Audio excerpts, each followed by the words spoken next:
For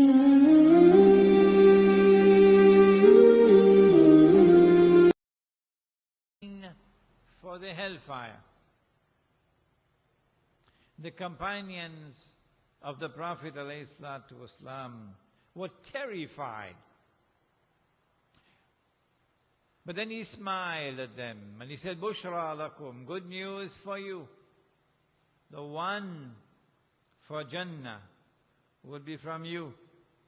Meaning, someone who truly follows the Prophet alayhi salatu wasalam. Someone who holds on to the Quran and Sunnah, regardless of the price he may have to pay. That one is for heaven. But then he went on to say that the 999 would all be the people of Gog and Magog. Oh, that means that the subject of Gog and Magog is an awesomely important subject. How many people bother to teach this subject? How many times have you ever heard anyone talking about Gog and Magog? None. I have lived my entire life studying Islam. No one ever spoke on the subject of Gog and Magog to me. None. No teacher, no school, no institution, no Maulana, none. Now that's strange. Because if 999 are going to be the people of Gog and Magog, what it implies is that one people, namely Gog and Magog, one people are going to succeed in getting all of mankind, illa masha'Allah, all of mankind to follow them instead of Muhammad alayhi salatu wasalam, to imitate them, to become carbon copies of them. So even while a man says he's a Muslim, and now one says he's a Hindu, and now one says he's a Christian, and now one says he's a Jew, in fact, they're only holding on to their rice husk when they say they're Muslim or Hindu or Christian or Jew. They have effectively joined the Jamaat. That is the global society, the universal society of a people called Gog and Magog. So this must be an awesomely important subject. And yet strangely, suspiciously, no one ever teaches it. Where are we today? On this 12th of Rabiul Awwal. Where are we today? In the Muslim world. Do we still follow the Prophet alayhi salatu wasalam, or have we abandoned him? This is the subject of our lecture tonight.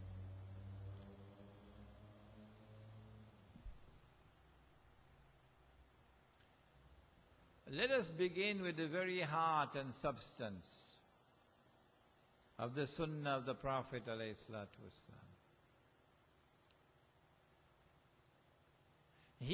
Nabi Muhammad alayhi salatu wasalam, followed his father Ibrahim. ثُمَّ أَوْحَيْنَا إِلَيْكَ, says the Quran. And then we revealed to thee, O Muhammad alayhi salatu wasalam, and ittabi' millata abikum Ibrahim, that you also must follow the religion of your father Abraham. وَمَا كَانَ مِنَ الْمُشْرِكِينَ, and there is no shirk in that religion. And so the first sunnah of Nabi Muhammad alayhi salatu wasalam is to avoid shirk. This is the foundation of the sunnah of Nabi Muhammad alayhi salatu wasalam, to avoid shirk. But he warned before he died. He warned that the time will come when we will be attacked by shirk. And it will be very difficult for us to recognize the shirk. Shirk is not only to worship other than Allah, to worship 2 and 3 and 4 gods. Shirk is not only to worship gods and goddesses. Shirk is not only to worship idols. Shirk is also to play God. Like he played Mass, he playing God. And no one playing Satan. Shirk is also to attempt to take over from Allah. And assume for yourself the functions of Allah.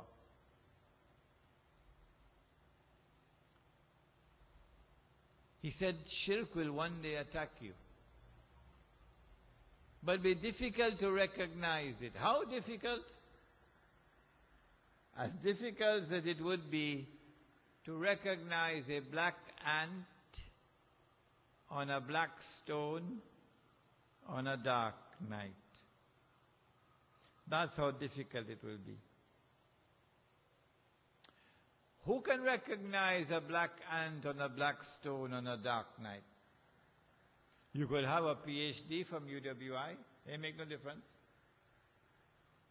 The only one who can recognize a black ant on a black stone on a dark night is the one who have light to see. But this light doesn't come from a torchlight. This light comes from Allah, called Noor. And only if Allah gives Noor to you, only then will you be able to see. Otherwise, you have eyes but you can't see. You have ears but you can't hear. You have hearts but you don't understand. You're just like cattle, says the Quran. Are we living today in a world in which we are enveloped by shirk all around?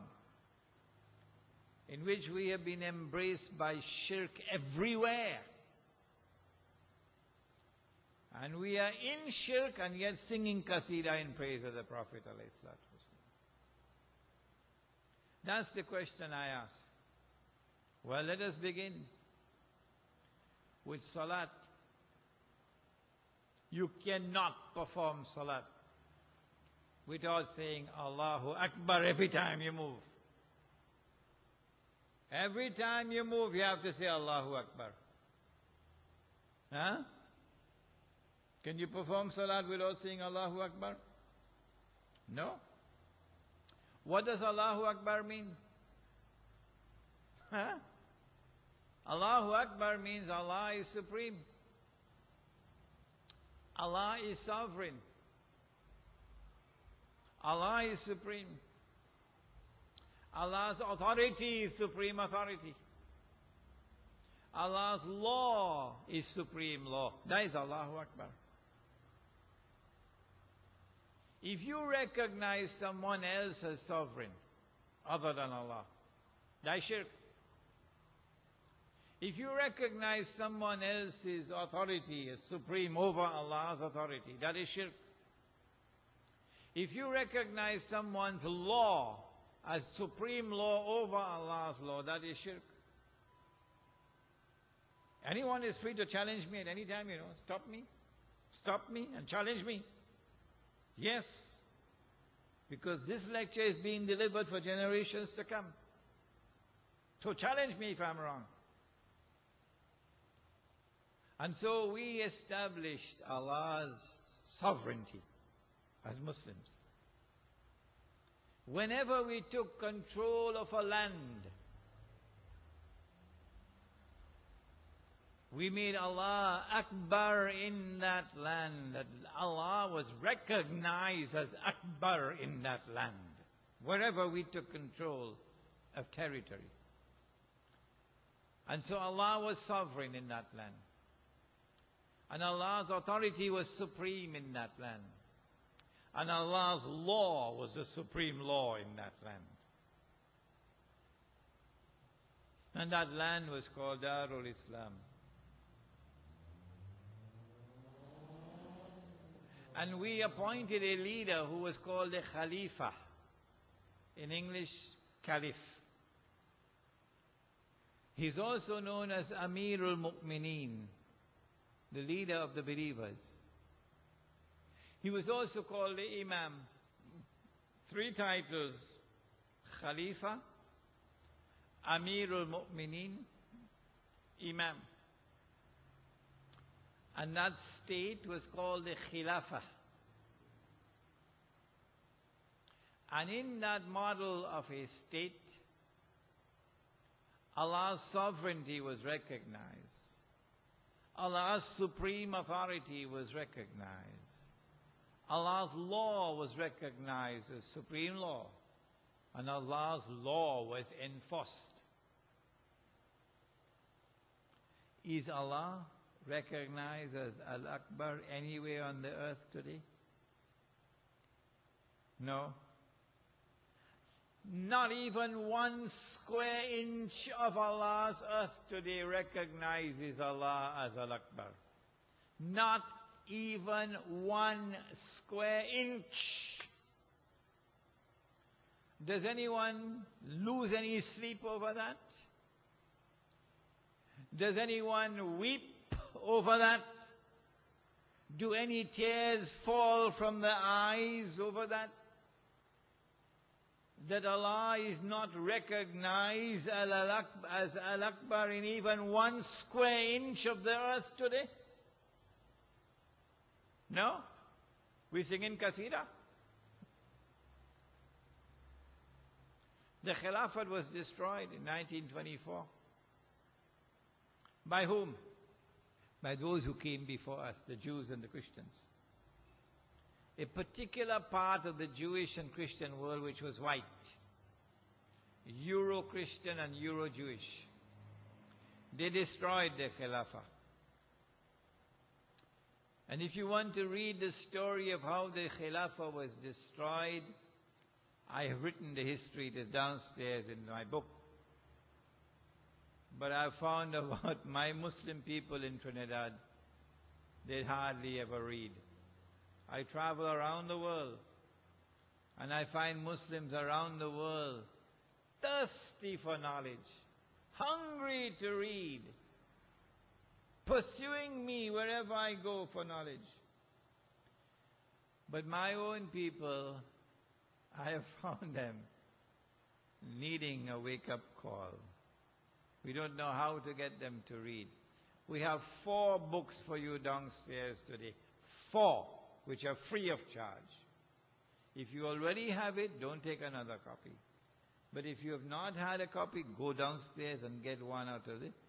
4 books which are free of charge for you to read tonight. The Khilafah was destroyed in 1924. What was it that replaced the Khilafah? Something that came from those who came before us, the Jews and Christians. What is it called? It is called the modern secular state.